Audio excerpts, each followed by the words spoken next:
Solid, liquid, gas. Solid से हमारे पास gas में भी कन्वर्ट हो जाएगा, गैस से सॉलिड में भी, लिक्विड से भी सॉलिड में, एंड गैस से भी क्या हो जाएगा, लिक्विड में। देखो सॉलिड से लिक्विड में कन्वर्ट करना है तो हीट देनी पड़ेगी, अभी अभी मैंने आपको बताया, तो वो प्रोसेस क्या होगा, फ्यूजन, राइट। लिक्विड से गैस में कन्वर्ट करेंगे, अगेन आपको हीट देनी पड़ेगी, तो वो प्रोसेस हमारे पास क्या होगा, वेपराइजेशन।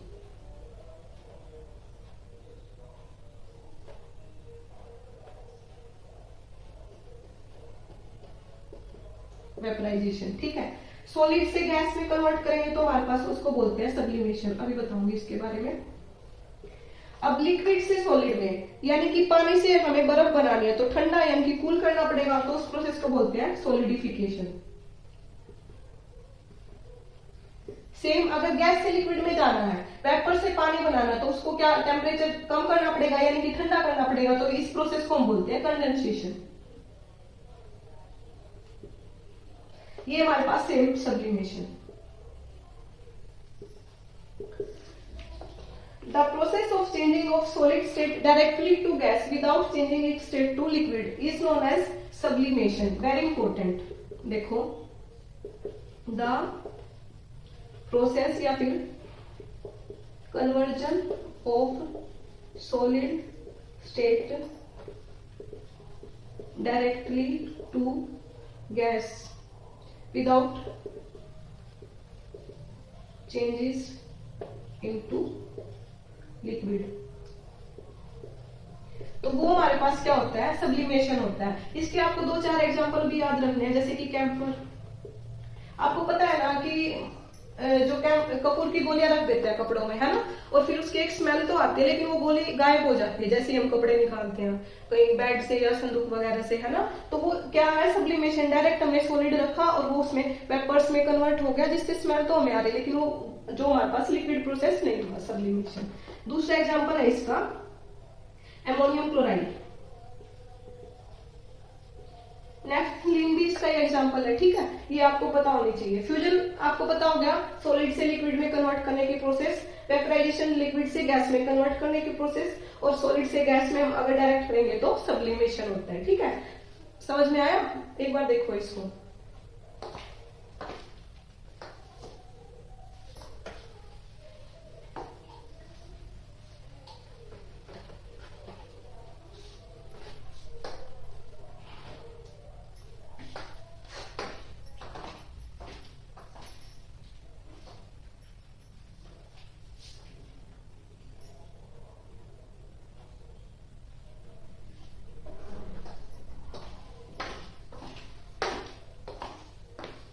अब 1-2 छोटे छोटे कंसेप्ट है उनको देख लेते हैं। अभी हम क्या कर रहे हैं, किसी को हीट दे रहे हैं, किसी चीज को ठंडा कर रहे हैं, ये सारा किसका खेल है, टेम्परेचर का।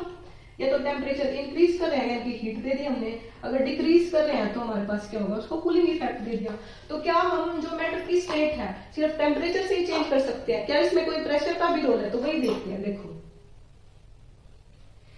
अगर मैं किसी भी चीज को प्रेशर के अंदर रखूं तो क्या होगा, दबाव पड़ेगा, पार्टिकल्स क्या होंगे, पास पास आएंगे, ठीक है। तो हम प्रेशर से भी क्या स्टेट चेंज कर सकते हैं। आपने सुना होगा कि जो हमारे पास सॉलिड CO2 कार्बन डाइऑक्साइड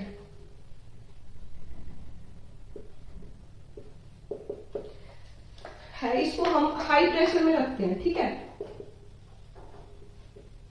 क्यों? क्योंकि अगर हमने इसका 1 एटमॉस्फेरिक प्रेशर भी कम किया तो ये डायरेक्ट किसमें कन्वर्ट हो जाएगी, गैस में कन्वर्ट हो जाएगी। तो हमारे पास इसको क्या बोलते हैं हम, ड्राई आइस।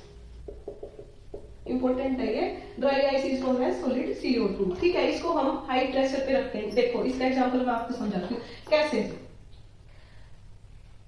एक पॉइंट है, देखो मैंने इस पे क्या किया, हाई प्रेशर अप्लाई किया। हाई प्रेशर अप्लाई किया तो क्या होगा, पार्टिकल्स पास पास आएंगे, तो हमारे पास रिजल्ट क्या आएगा, ये पार्टिकल्स हमारे पास इतने पास पास होंगे, ठीक है। अब मैंने प्रेशर लगाया तो ये कुछ ना कुछ भाई को गुस्सा आएगा, पार्टिकल्स को गुस्सा आएगा, यानी कि ऐसा तो है नहीं रिएक्ट करेंगे कि हम उसको रिमूव कर देंगे, है ना। तो वो जो गुस्सा जिस चीज में आता है यानी कि एनर्जी रिलीज होगी, एनर्जी रिलीज होगी तो यानी कि गर्मी, यानी कि हमें इसको क्या करना पड़ेगा, टेम्परेचर कम करना पड़ेगा। अगर प्रेशर हाई कर दे, टेम्परेचर कम कर दे, तो यहां से हमारे पास जो रिजल्ट है वो क्या बनेगा, लिक्विडिफिकेशन। जो गैस है हमारे पास वो लिक्विफाइड हो जाएगी। मैंने आपको बताया था कि गैस की जो कंप्रेसिबिलिटी है वो सबसे हाई है, हम उसको कितना भी दबा सकते हैं, बहुत ज्यादा हाई है ना। तो मैंने उसको प्रेशर दिया तो पार्टिकल्स पास पास आए तो उनको भी गुस्सा हुआ, भीड़ में मतलब डाल दिया हमको, ठीक है। यानी कि एनर्जी हीट रिलीज हुई, तो उसको कंट्रोल करने के लिए टेम्परेचर हमें कम करना पड़ा। टेम्परेचर कम करना पड़ा यानी कि दो फैक्टर हो गए, प्रेशर हाई, टेम्परेचर कम, तो जिससे रिजल्ट हमारे पास क्या होगा, लिक्विफाइड। यानी कि इससे हमारे पास क्या, मैं आपको बताना चाह रही हूँ कि हम गैस को लिक्विफाई कर सकते हैं अगर हाई प्रेशर है और हमारे पास टेम्परेचर कम है। तो सिर्फ टेम्परेचर से हम स्टेट चेंज कर सकते हैं या सिर्फ प्रेशर से, ऐसा नहीं है। इन दोनों के कंपेयर में भी हम किसी की स्टेट को चेंज कर सकते हैं, ठीक है। जैसे कि हमारे घर में सिलेंडर्स आते हैं, ठीक है, उसमें भी हमारे पास कंप्रेस्ड गैस होती है, या फिर सीएनजी आपने सुना होगा, वो भी कंप्रेस्ड गैस होती है। इतनी सारी गैस को छोटा कंप्रेस करके किसी कंटेनर में डाल दिया जाता है। अब आगे एक दो कंसेप्ट और है हमारे पास, वो है इवेपोराइजेशन का। देखो अभी तक हम क्या कर रहे हैं कि लिक्विड से वाटर हमारे पास क्या वेपर्स में कन्वर्ट हो रहा है, लिक्विड से वेपर में कन्वर्ट हो रहा है। तो यानी कि कुछ ना कुछ हीट देनी पड़ रही है, हीट देनी पड़ रही है, तो हमारे पास एक पॉइंट आएगा जिस पॉइंट पे बॉइलिंग पॉइंट बोलते हैं, जिस पॉइंट को हम, तो वो हमारे पास किसमें, वेपर्स में कन्वर्ट होना स्टार्ट हो जाएगा। लेकिन क्या अगर मैं आपको बोलूं बिना बॉइलिंग पॉइंट, यानी कि बॉइलिंग पॉइंट से नीचे भी जो लिक्विड है, जो वाटर है, वो कन्वर्ट हो सकता है हमारे पास, बताओ। जी हाँ, आपने अपने घर में देखा होगा कि हम कपड़े, गीले कपड़े सुखा देते हैं, तार पे डाल दिया, थोड़ी देर में देखते हैं कि वो तो सूख गए, लिक्विड था, पानी था डायरेक्ट वहां पे, तो ये है नहीं कि उसको 100 डिग्री टेम्परेचर दिया, हमारे पास आसपास लगभग 30, 35, 45 इतना हुआ टेम्परेचर, 100 तो नहीं दिया, पानी का तो 100 ही है ना। तो वो कहाँ गया, मतलब कैसे हुआ, उसी प्रोसेस को हम बोलते हैं इवेपोराइजेशन, यानी कि द प्रोसेस ऑफ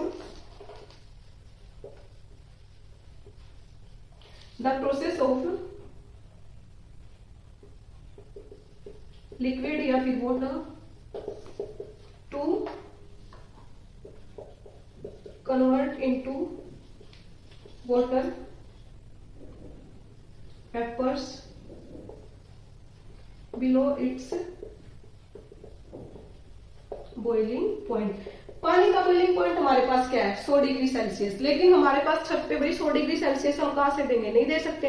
एटमॉस्फेयर का तो हमारा हद से हद 45 है ना, 40-45, लेकिन फिर भी कपड़े सूखे जा रहे हैं, क्यों, इवेपोरेशन की वजह से, ठीक है। इवेपोराइजेशन हमारे पास होता है। अभी इससे रिलेटेड हम 5-6 क्वेश्चन डिस्कस करेंगे, एक बार देखो इसको, ठीक है।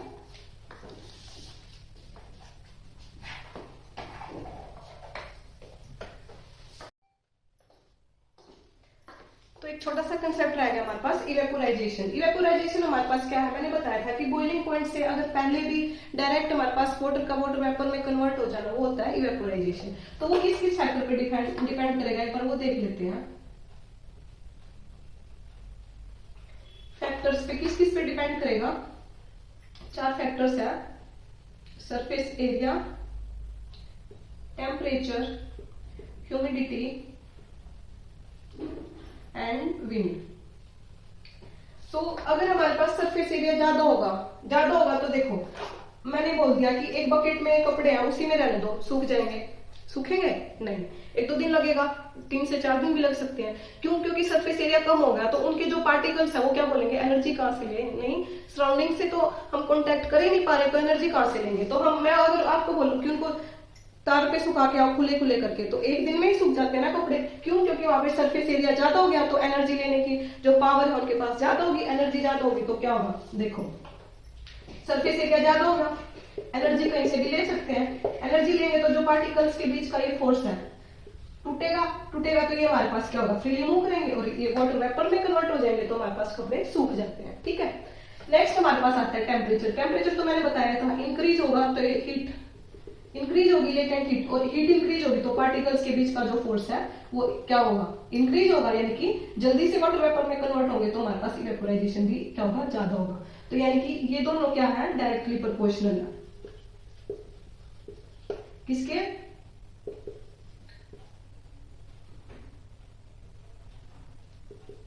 इवेपोराइजेशन के, ठीक है। इसको छोड़ते हैं अभी, विंड्स, हवा। अब आपने सुना होगा जिस तरफ हवा गर्म उसी तरफ चल पड़ते हैं सब कुछ, है ना। तो वही है, एयर के जो पार्टिकल्स हैं ये कपड़ों के बीच में, एयर ने क्या दी, एनर्जी दी पार्टिकल्स को, फोर्स ब्रेक डाउन हुआ और जो वाटर है वो वाटर वेपर बन के चला गया और कपड़े हमारे पास क्या हो गए, ड्राई हो गए। तो यानी कि ये भी हमारे पास क्या है, डायरेक्टली प्रोपोर्शनल है। ठीक है, अब आते हैं ह्यूमिडिटी। ह्यूमिडिटी हमारे पास क्या होता है बच्चे, ये होता है amount of water vapour present in atmosphere, या फिर हम सराउंडिंग भी बोल सकते हैं, कि जो हमारे पास एटमॉस्फेयर है या एयर बोल देते हैं, हमारे आसपास के वातावरण में कितनी ज्यादा amount of water vapour present है। अब देखो इसको एक एग्जांपल के थ्रू समझाती हूँ मैं। अगर मेरे पास एक बस है, ठीक है, इसकी कैपेसिटी हमारे पास की 30 बैठ सकते हैं बंदे इसमें, ठीक है, ये बस है, यहाँ पे एक स्टैंड है, बस स्टैंड, यहाँ पे खड़े हैं 10 बंदे, ठीक है, 10 बंदे खड़े हैं। अब इसमें ऑलरेडी कितने बैठे हैं, 22। तो अब यहाँ पे आएगी तो यहाँ से कितने जा पाएंगे, 8, 2 तो रहेंगे। लेकिन अगर दूसरा केस में लूं, इसमें हमारे पास क्या 2 ही बंदे बैठे हैं, तो अब ये स्टैंड पे आएगी तो यहाँ से 10 के 10 क्या बंदे इसमें जा सकते हैं। ठीक है, सेम केस यहाँ पे है। अगर हमारे पास हवा में वाटर वेपर ज्यादा होंगे तो जो कपड़े का वाटर वेपर है, ये हमारे पास क्या है, क्लोथिंग, इसमें वाटर वेपर है, और ह्यूमिडिटी यानी कि एयर में भी ज्यादा है तो यहां से नहीं जा पाएंगे, तो यानी कि कपड़े क्या होंगे, लेट सूखेंगे। तो ये हमारे पास इनवर्सली प्रोपोर्शनल है, किसके, इवेपोराइजेशन के। समझ में आया यहां तक आपको? देखो फिर 4-5 क्वेश्चन डिस्कस करते हैं और फिर आपका चैप्टर खत्म। हेलो फ्रेंड्स, देख लेते हैं कुछ क्वेश्चंस। तो देखो, सबसे पहले हमारे पास आपको एक कंसेप्ट पता होना चाहिए कि इवेपोरेशन कूल्स कूलिंग। बिल्कुल सही बात है, क्यों? क्योंकि इवेपोरेशन में हमारे पास क्या होगा, पार्टिकल्स यानी कि लिक्विड जो डायरेक्ट है किसमें कन्वर्ट हो जाएगा, गैस में, बिना बॉइलिंग पॉइंट के।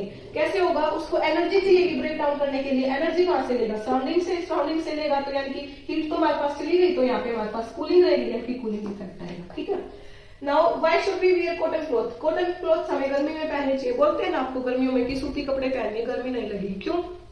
क्योंकि उसके अंदर छोटे छोटे पोर्स होते हैं, जो हमारे जो स्वेट है, पसीना है, उसको क्या कर देते हैं, इवेपोरेट कर देते हैं। इवेपोरेट होगा तो यानी कि कूलिंग इफेक्ट आएगा, तो हमें गर्मी कम लगेगी। Second question, why does a desert cooler cool better on a hot dry day? जो हमारे पास ड्राई डे यानी कि गर्मियों में डेजर्ट कूलर है, वो कूल ज्यादा अच्छे से करता है। क्यों? क्योंकि ड्राईनेस यानी कि ह्यूमिडिटी, वेपर्स हमारे पास क्या, कम, तो इवेपोरेशन बहुत अच्छे से हो पाएगी। इवेपोरेशन बहुत अच्छे से हो पाएगी तो हमारे पास क्या आएगी, कूलिंग इफेक्ट। ठीक है, next, how does the water keep cool? आपको पता है कि गर्मियों में मटके में पानी डालते हैं, रखते हैं, क्योंकि वो ठंडा रहता है। क्यों? क्योंकि हमारे पास मटका जो है, पानी डाल दिया, अब कुछ पार्टिकल की तो एनर्जी ज्यादा होगी, कुछ की कम होगी, है ना। जिसकी एनर्जी ज्यादा होगी, ज्यादा कैसे होगी, आसपास से लेने की कोशिश करते हैं पार्टिकल्स एनर्जी, क्योंकि वो मूव करते रहते हैं। तो इन्होंने इस वाले पानी से अपनी एनर्जी ले ली खुद, और मटके के अंदर हमारे पास क्या होते हैं, पोर्स होते हैं, जिसकी वजह से बाहर से भी ये क्या होता है, गीला हो जाता है जब हम पानी डालते हैं, आपने देखा होगा। ठीक है, कुछ समय के बाद तो जो इस पार्टिकल ने एनर्जी ले ली यहाँ से, और ये खुद क्या हो गया, इवेपोरेट हो गया। इवेपोरेट होने की वजह से ये यहाँ से एनर्जी ले ली, तो यहाँ पे हमारे पास क्या होगा, कूलिंग इफेक्ट, पानी हमारे पास क्या हो गया, ठंडा, क्योंकि कुछ जो वाटर थे हमारे पास वो इवेपोरेट हो गए, उनकी एनर्जी को अपने अंदर कैप्चर करके, जिससे कि कूलिंग इफेक्ट आ गया। नेक्स्ट हमारे पास क्वेश्चन है, टी अगर हम कप में पीते हैं और एक हम बाउल में डालते हैं, तो उसमें जल्दी ठंडी हो जाती है, लेकिन कप में तो लेट। क्यों? ऐसा क्यों? सेम, क्योंकि सरफेस एरिया, मैंने आपको बताया था कि इवेपोरेशन किस पे, सरफेस एरिया पे डायरेक्टली प्रोपोर्शनल। अगर ज्यादा सरफेस एरिया, बड़ी चीज में अगर हम कोई भी चीज डालते हैं तो वो जल्दी से इवेपोरेट होगी, यानी कि कूलिंग इफेक्ट आएगा, तो चाय जल्दी से हमारे पास बाउल में ठंडी हो जाती है कप के कंपेयर में। ठीक है, नेक्स्ट हमारे पास आता है वेट फ्लोर। पोछा लगाते हैं, बोलते हैं ना कि 2 मिनट रुको सूख जाएगा, वो अपने आप कैसे, हमने तो कोई उसको टेम्परेचर नहीं दिया 100 डिग्री सेल्सियस, कैसे सूख गया, इवेपोरेशन की वजह से। ठीक है, एक बार आप ये सारा कंसेप्ट दोबारा रिवाइज कीजिए। अगर कोई डाउट है तो do let me know, okay, do comment. Thank you.